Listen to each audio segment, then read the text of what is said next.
अमेरिकी राष्ट्रपति Donald Trump अपने बयानों की वजह से लगातार दुनिया भर में सुर्खियों में छाए हुए हैं। स्विट्जरलैंड के दावोस में आयोजित वर्ल्ड इकोनॉमिक फोरम के सम्मेलन में ट्रंप ने कई ऐसे बातें कही हैं जिसे लेकर दुनिया भर में बहस छिड़ गई है। ट्रंप ने सबसे पहले यूरोपीय देशों को निशाने पर लिया और कहा कि यूरोप सही दिशा में नहीं जा रहा है।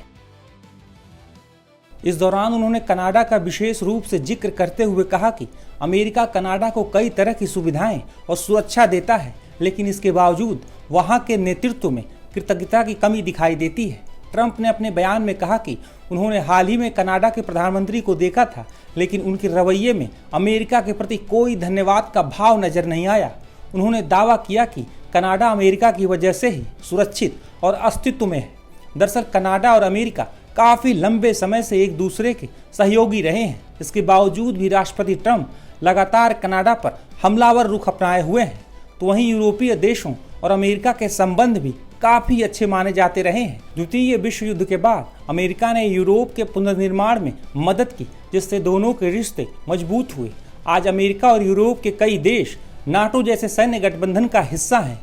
लोकतंत्र, मानवाधिकार और कानून के शासन जैसे मूल्यों पर दोनों का विश्वास एक समान है। व्यापार, तकनीक और रक्षा के क्षेत्र में भी इसका सहयोग गहरा है। कभी कभी मतभेद होते रहे हैं, लेकिन बातचीत के जरिए रिश्ते बनाए रखे जाते हैं। हालांकि ट्रंप ने जब से ग्रीनलैंड का राग अलापना शुरू किया है, तभी से यूरोपीय देश असहज हो उठे हैं।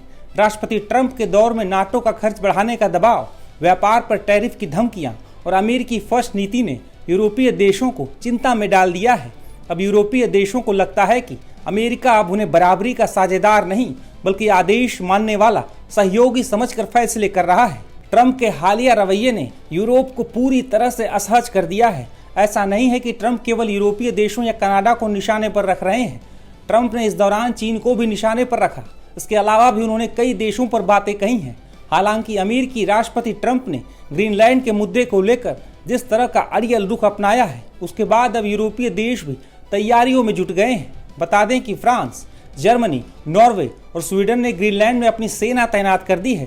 फ्रांस ने पहाड़ी सेना भेजी है, तो जर्मनी ने टोही यूनिट, डेनमार्क ने अपनी आर्कटिक सेना के विस्तार की घोषणा की है। बता दें कि डेनमार्क ने अमेरिका को साफ साफ शब्दों में कह दिया है कि ग्रीनलैंड बिकाऊ नहीं है और इस देश का भविष्य वहां रहने वाले लोग ही तय करेंगे।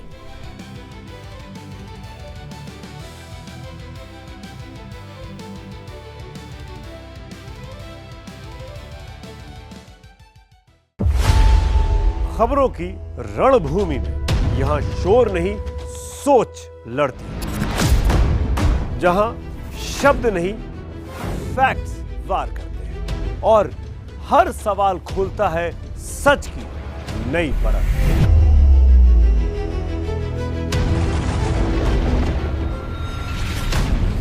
चक्रव्यूह आपके अपने सुमित अवस्थी के साथ सोमवार से शुक्रवार शाम 6:57 पर टाइम्स नाउ नव भारत पर।